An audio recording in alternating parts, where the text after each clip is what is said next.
Hello friends, today we are going to talk about a very important topic of legal provisions for senior citizens.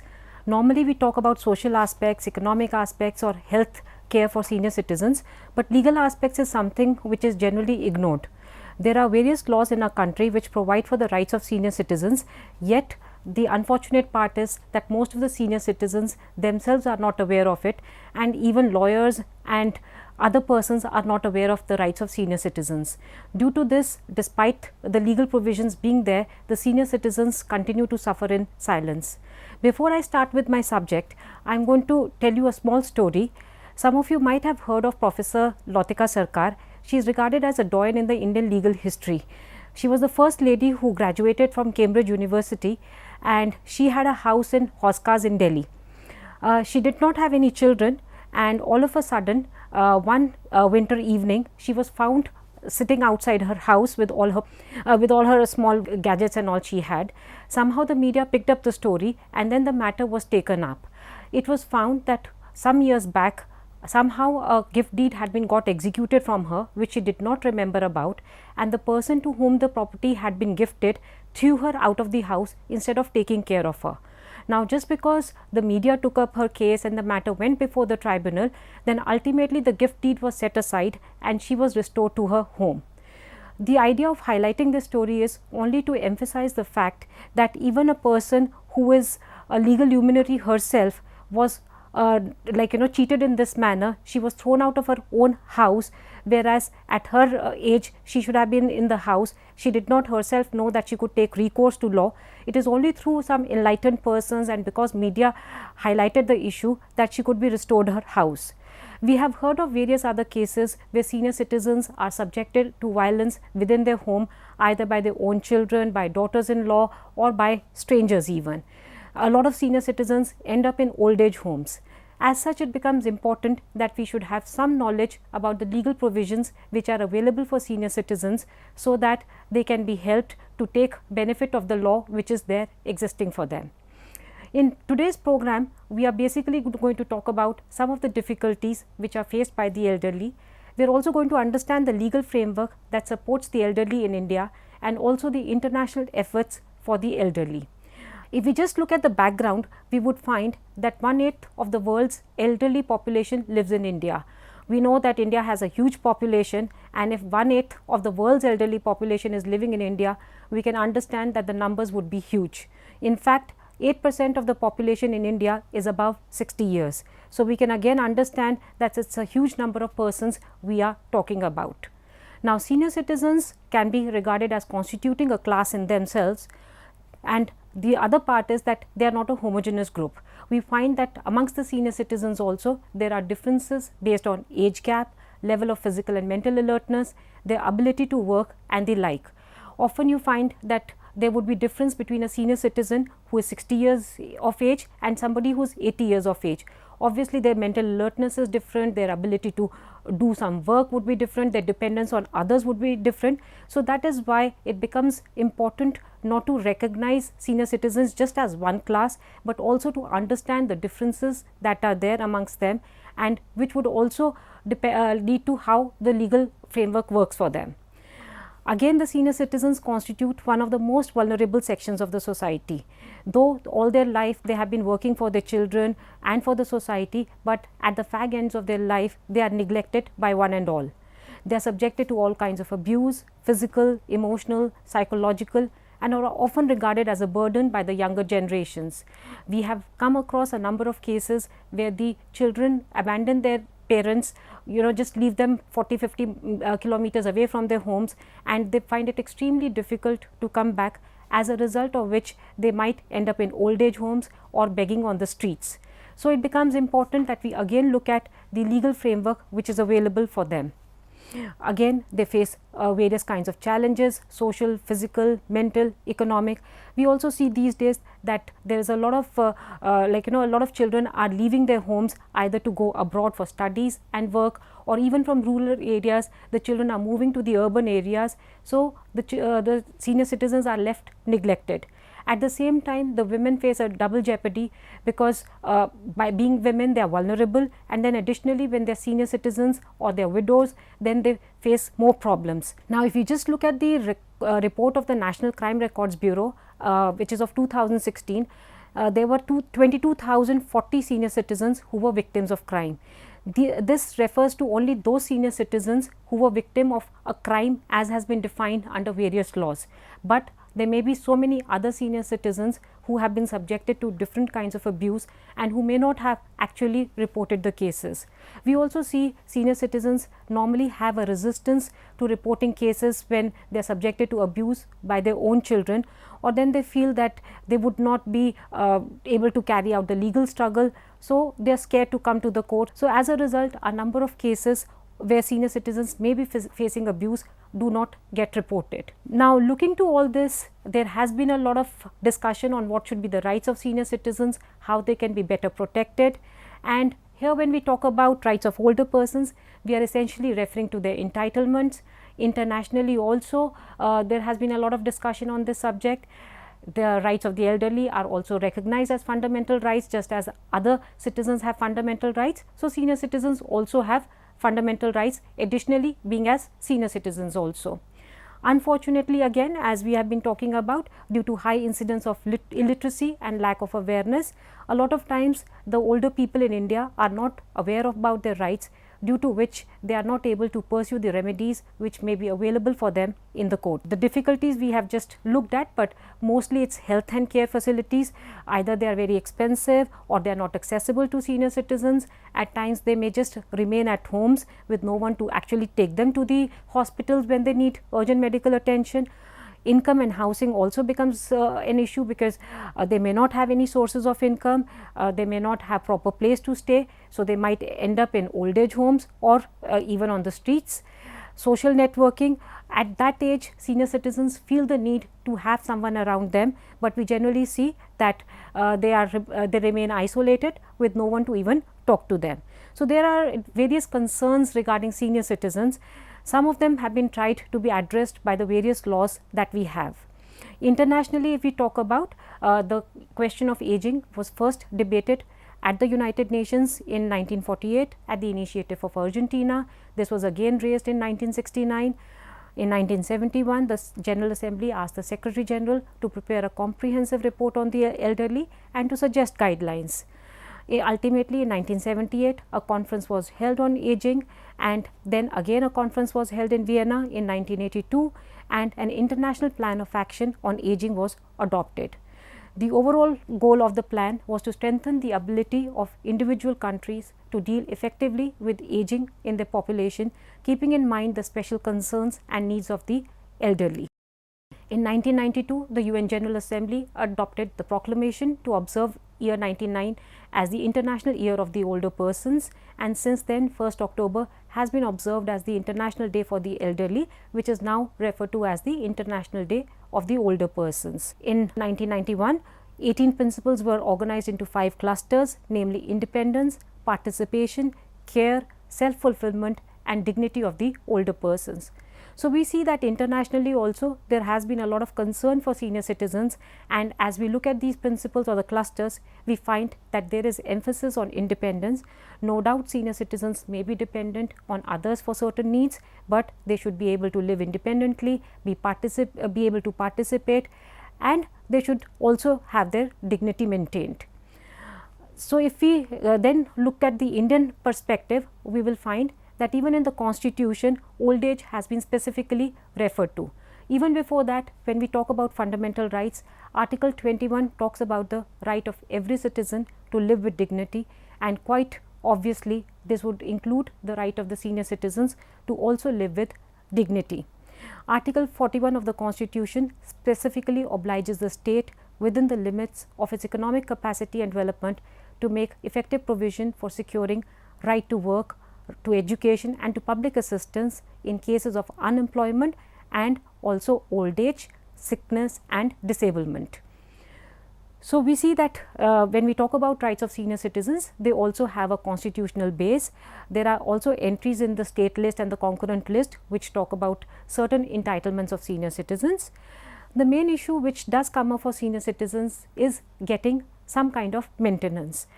Till the age of 60 they might be working. Even after 60 we do find that some of the senior citizens continue to work, but if they are not in a position to earn for themselves, question of maintenance becomes very important. Even if we do not consider the Senior Citizens Act, even prior to that there have been various laws which deal with entitlement of senior citizens or create provisions by which senior citizens or actually parents can claim maintenance. If we look at the Hindu law, as we all know in our country, basically your maintenance, your marriage, your personal issues are like governed by your personal laws. So, Hindus would be governed by the Hindu law, Muslims would be governed by their own law. Similarly, we have laws for Christians, Parsis and the others. So, when we talk about Hindu law, the obligation of the sons to maintain the parents who are not able to maintain themselves has been recognized since ancient times. You know, the whole concept of everybody wanting a son.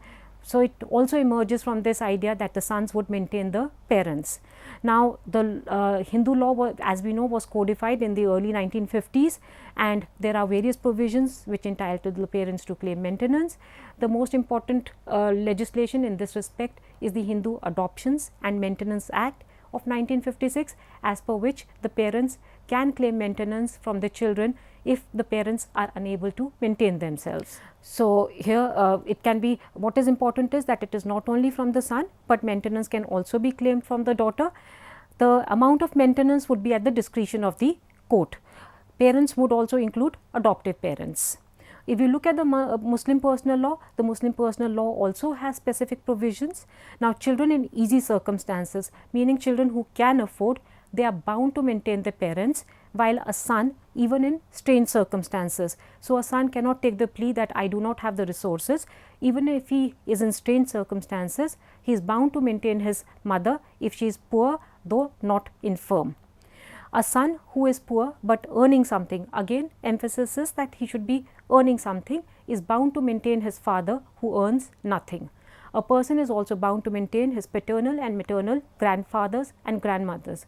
Now, this is a provision which is available under Muslim law, that even the grandparents can be maintained by the children, whereas under the Hindu law we really did not have any such provision. Now, other than the personal law, we also have a general provision which has been included as part of Code of Criminal Procedure. So, that provides for maintenance. These provisions have existed even prior to 1900 in the earlier code which existed, and the Code of Criminal Procedure contains specific provisions by which, other than the wives and children, even the parents, here we are not really speaking of senior citizens, but we are generally talking about parents. The parents can seek maintenance from their children, again it could be daughter or son, if they are not able to maintain themselves and the children have neglected to maintain them. Even how the provisions are to be enforced is laid down in the law itself. Basically, an application has to be filed before the family court, or in some jurisdictions it may still be before the court of a magistrate, and then the court decides on the amount of maintenance. Earlier there was a cap of ₹500 which has been done away with. So, any amount of maintenance can be claimed under these provisions. Now, this is a law which is applicable to everyone. Besides that, in 2005 a law was enacted which is the Protection of Women from Domestic Violence Act. This act is specifically available to women, so it would not be available to male senior citizens or to fathers and all, but it is available to women if they are subjected to any kind of domestic violence within the home. Now, a mother, she could file a case against her son where she could claim various reliefs under the act. She could claim maintenance, she could claim that she be not subjected to domestic violence, she could also seek a residence or even compensation if she has been subjected to domestic violence. Now, this is a very, very important legislation which can be used by women if they are being subjected to domestic violence within the home, and they actually do not want to go and report it to the police, yet they want to be protected within the home. Now, we come to a law which has been enacted specifically for the senior citizens. See, as I said, there are provisions which exist already for senior citizens.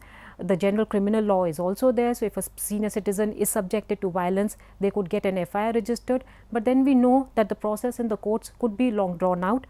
So, considering that senior citizens have specific needs which need to be addressed, the Maintenance and Welfare of Parents and Senior Citizens Act was enacted in 2007.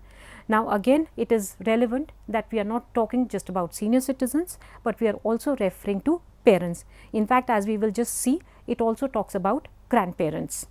Now, under this law, there are various provisions which are beneficial for the senior citizens or even for the parents. The most important cluster which is available is regarding maintenance.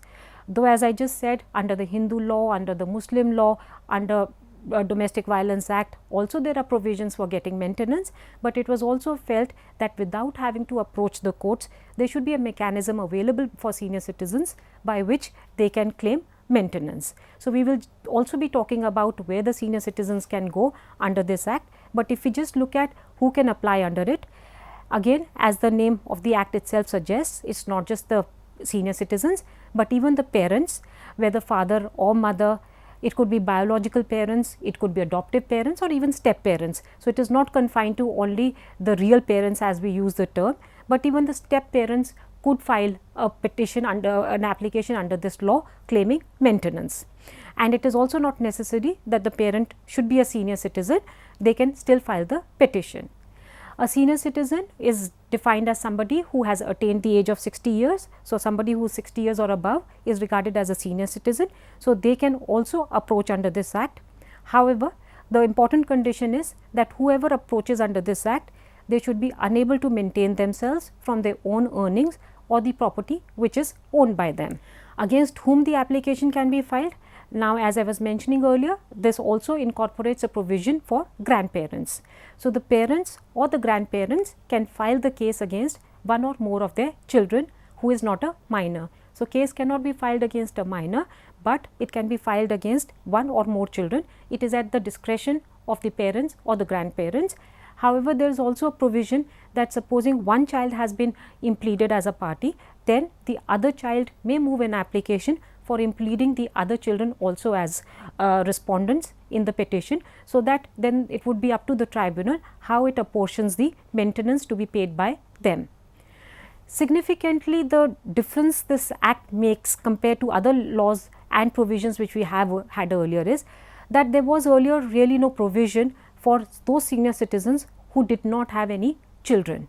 So, in this case, it also makes a provision that a childless senior citizen can file a petition against any relative, again who is not a minor and has the sufficient means and is in possession of or would inherit his property after his death. Earlier, what used to happen, if a senior citizen who is childless would die, then the property would obviously go as per the law of succession to his legal heirs who may not be his, who obviously he does not have children, but there was no liability on the relatives to maintain the senior citizens. Now, this act recognizes the liability even of the relatives who would inherit the property of a senior citizen to provide for maintenance. Significantly, it is not necessary that the property should only be immovable property like a house or a flat. It could be movable property, it could be ancestral or self-acquired property, it could be tangible or intangible. Now, who can make an application? The application can be made by a senior citizen or by a parent, as we are talking about.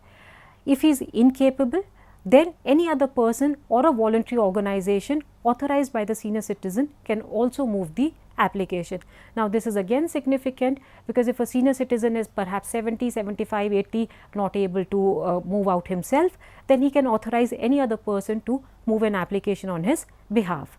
The tribunals which are constituted under the Act can also suo moto take up the matter. Suo moto basically means that if through somebody they come to know that a senior citizen needs maintenance, they do not have to wait for an application to be moved before them, they can take up the matter themselves and call the parties. Now, what can be claimed? Obviously, we are talking about maintenance, but maintenance should be such as makes provision for food, clothing, residence, medical attendance, treatment. So, all the basic necessities of a senior citizen would be covered within the amount of maintenance that is awarded. At present, the Act provides for a maximum cap of rupees 10,000. Certain amendments are in the offing to the Act, so the cap may be done away with, we do not know yet. However, at present, the maximum amount which can be claimed is rupees 10,000. Now, why this becomes significant is that in a particular case, if we feel that the senior citizen would need an amount maybe up to only 10,000, then it would obviously be beneficial to come under this law, because the proceedings under this are faster. But if we feel that a senior citizen needs a higher amount of maintenance, then it would perhaps be better to approach under section 125 of Code of Criminal Procedure, which we have just referred to earlier. Another important aspect is that the tribunal can also award interim maintenance. Though the applications are to be disposed of by tribunal speedily, yet during the interregnum, when the senior citizens are not getting any amount, the tribunal may even award interim maintenance. We also need to know where the case can be filed, because otherwise the senior citizens would be running from one place to the other. So, basically a case under this act for maintenance can be filed in any district where the parent or the senior citizen resides or last resided, or where the children or the relative, meaning the person against whom the case is being filed, resides. Okay, so it can be filed at any of these places. Now, if the children or the relative, that is the other party, do not appear despite service, then the tribunal may even decide the matter, what we call ex parte, that is in the absence of such persons. The law specifically provides for the mechanism or the structure where these cases are to be taken up. So, it envisages that in every district one or more tribunals may be set up in a subdivision, basically for the purpose of adjudicating and deciding upon the order of maintenance. This tribunal is to be presided over by an officer not below the rank of a subdivisional officer. Now, the act also provides for setting up of an appellate tribunal. Sometimes the senior citizen or the parent may not be satisfied with the order which has been passed by the tribunal. In those cases, they can file what we call an appeal before the appellate tribunal, which is also to be set up in each district to hear the appeal, and it is to be presided over by an officer not below the rank of a district magistrate. Now, here it is the respondent, that is the children, they cannot file the appeal. The provision of appeal is specifically available for the parent or the senior citizen. Now, certain time limits have been given. The appeal has to be filed within 60 days from the date of the order passed by the tribunal. The tribunal is actually obligated to provide a copy of the order to the senior citizen or the parent and even the other party, and the other party has to deposit the amount within 30 days.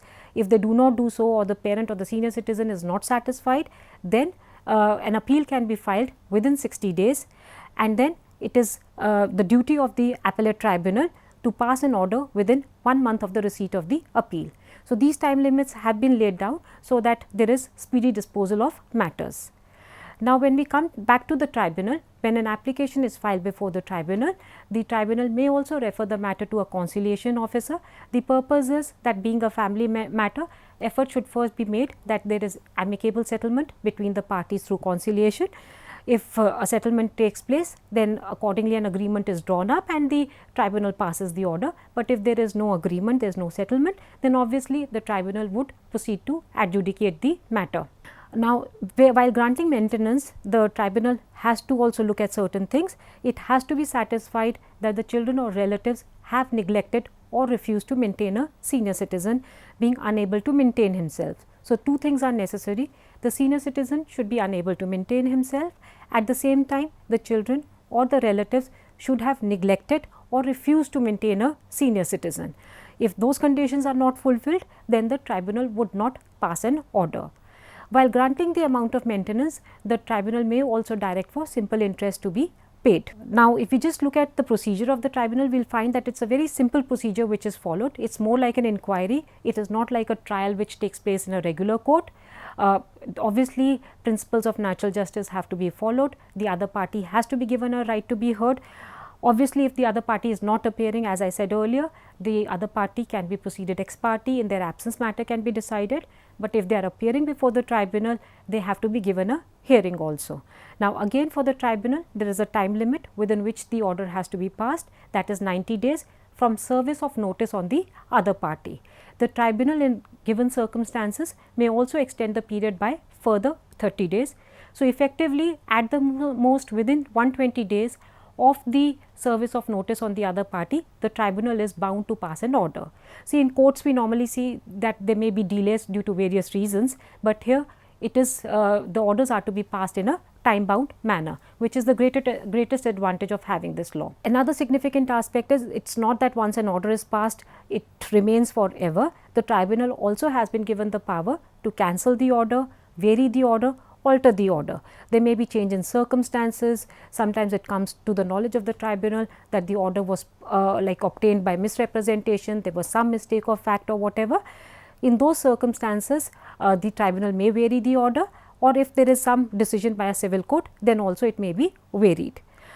Before the tribunal, the lawyers cannot appear to represent senior citizens. So, the state government may designate maintenance officers who are normally the district social welfare officers. So, if a senior citizen needs some assistance, then a maintenance officer could be representing him before the tribunal. Now, the law does not just stop at passing of orders, it is also important that the orders are executed. Often we see that even in courts the orders are passed, but the other side, that is the children or the relatives, they may not be willing to comply with the orders or pay the maintenance. As per this act, within 30 days of the passing of the order, the other party has to deposit the maintenance amount. But if the other party does not do so, in those circumstances, and obviously it should be without sufficient cause, the tribunal is not without powers. The tribunal can issue a warrant for levying the amount due in the manner provided for levying fines. There is a definite procedure which is prescribed in the Code of Criminal Procedure by which fines can be taken, and similarly a warrant can be issued by the tribunal for levying the amount in the manner in which fines are taken, or a person could even be imprisoned. Now, this is a very strong power which the tribunal has, by which a person can even be sent to jail if he does not pay the amount of maintenance. Now, again here there is a time limit that this application has to be made within 3 months from the date on which it became due, and it can also be enforced in any place against the person where that person is. Now, it is not necessary that the order has been passed in district A, so it has to be enforced only in district A. If the person against whom it is to be enforced resides in district B, then the order can also be enforced in such a place. So, this is essentially about maintenance, but there are other significant provisions also. Even regarding maintenance, if there is a transfer of the property, the Act provides that the right to receive maintenance would also be enforceable against the transferee of property. So, now if the property has been transferred to someone and that person knew that the senior citizen has a right to claim maintenance, or then the transfer is without any consideration, in those circumstances the senior citizen has a right to receive maintenance from the transferee of the property, and however this right would not accrue where the transfer was for consideration and the transferee did not have any notice of the right. Now, a very important provision which is again a novelty if you look at this law is that if a senior citizen has transferred the property by way of a gift or otherwise, I would just refer back to the case of Lautika Sarkar, Professor Lautika Sarkar that I was referring to. There was a gift deed in that case, and there were certain conditions regarding maintenance and all, but she was thrown out. Now, here the law provides that if a senior citizen has transferred the property by way of gift or otherwise, and a condition has been put there that the transferee will provide for the basic amenities and basic physical needs of the senior citizen, but later on such transferee refuses or fails to provide for the same, then the senior citizen has to move an application before the tribunal, and the tribunal can then set aside the whatever gift deed or whatever document that has been created. It is called declaring it void, that is of no effect, and it would be considered as if that document was made by fraud, coercion or under influence. So, that is obviously at the option of the senior citizen. So, now the senior citizen would not have to approach a civil court, but by virtue of this law they can get that document declared as void. The Act also creates an offence. I was referring to earlier that there are instances where senior citizens are abandoned far away from their homes so that they cannot come back. So, if a person who has the care or protection of a senior citizen, then he abandons such a senior citizen, then it becomes an offence under the Act for which a person can be punished for a maximum period of 3 months, meaning being sent to jail for up to 3 months or fine up to ₹5,000 or both. This provision becomes significant when we talk about protecting the life and property of senior citizens, and also would act as a measure to prevent their being abandoned. So this is mostly about when we talk about the Senior Citizens Act, which provisions are available specifically for senior citizens. The Act also has certain miscellaneous provisions like setting up of sufficient number of old age homes, ensuring healthcare facilities for senior citizens, and also having a comprehensive action plan to provide protection to the life and property of senior citizens. So these provisions generally talk about maintenance, but there are certain other laws also which indirectly would be of some benefit to the senior citizens. Some of the senior citizens could be suffering from some mental illnesses. In 2017, a new Mental Health Care Act was enacted. So that could also have implications for senior citizens. They could take benefit of that act. So if we just look at this Act of 2017, a mental illness has been defined as a substantial disorder of thinking, mood, perception, orientation, memory, etc., that impairs judgment, behavior. However, it does not include mental retardation. It could also include conditions associated with abuse of alcohol and drugs. So in these circumstances, if a senior citizen is also suffering from a mental illness, then he could also take the benefits which are available under the Mental Health Care Act. This act specifically talks about rights of persons with mental illness, including the right to confidentiality. It also contains two very significant provisions, which is that if a person apprehends that he may have a mental illness, then even before he gets a mental illness, he can issue what is called an advance directive, which is made to a person who is again not a minor in writing, and it can specify the way in which a person wants to be cared for or treated, or the way in which he does not want to be cared for or treated. He can also specify the individual or individuals whom he wants to be appointed as his nominated representative. Nominated representative is basically a person who would be acting on behalf of the senior citizen or the person with mental illness in such a way that the wishes of the person appointing him are given credence. So a person can even in advance decide how he wants to be treated in case he gets some mental illness, and who would be the person who would be taking care of him. Similarly, we also have an act which is called the Rights of Persons with Disabilities. Now, this act is also very significant. A new act was brought about in 2016. Some of the senior citizens may suffer from various illnesses. All of us are going to be senior citizens at some point of the time, or we may suffer from low vision, we may suffer from various kinds of other ailments. So, this act also talks about a person with disability, that is somebody who has long term physical, mental, intellectual or sensory impairment, and lays down rights of persons with disabilities.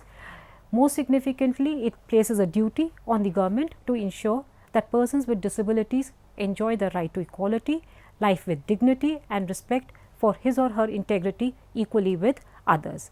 So, the rights which are enshrined under this Act, Disabilities Act of 2016, would also be available to a senior citizen if they suffer from any such disability.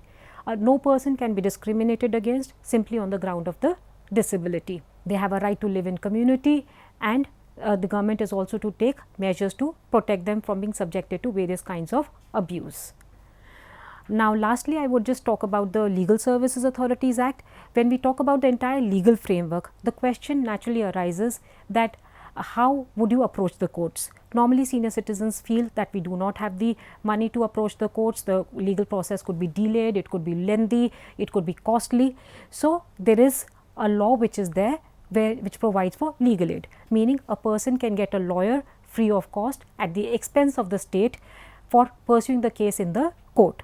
Obviously, as I said before, the tribunals, the lawyers cannot appear, but legal services authorities have created a structure of paralegal volunteers. So, even paralegal volunteers could be available who could assist senior citizens if they have to approach the tribunals. Otherwise, also senior citizens could always be taking legal aid to decide in which cases they need to approach a court, where they need to go to the tribunal, getting legal advice. So, whenever there is some legal remedy which a senior citizen requires, they need not be worried that they have to pay the expenses, but they could just go to the nearest legal services office, which could be in the district, which could be at the state level, or even online these services are available, and they would be entitled to free legal aid. Generally, a woman, a member of scheduled caste or scheduled tribe, a person who is in custody, a person with disability, any victim of mass disaster, industrial workman, and there are certain income criteria, all such persons are entitled to legal aid. Some of the states have also provided for senior citizens as a class by themselves. So, depending upon the income limit, senior citizens can get legal aid. There are various governmental protections also which are available. So, if we look at the governmental schemes, there are various schemes which have been provided for giving various benefits to senior citizens, such as pension schemes, then like monthly pensions which are given to widows and all those. So, if we look at the entire structure, there are various legal provisions which have been specially carved out for the benefit of senior citizens. Unfortunately, due to lack of awareness, due to illiteracy, the senior citizens are not able to take advantage of these provisions. That is why it becomes important that we make ourselves aware of these provisions. Thank you so much.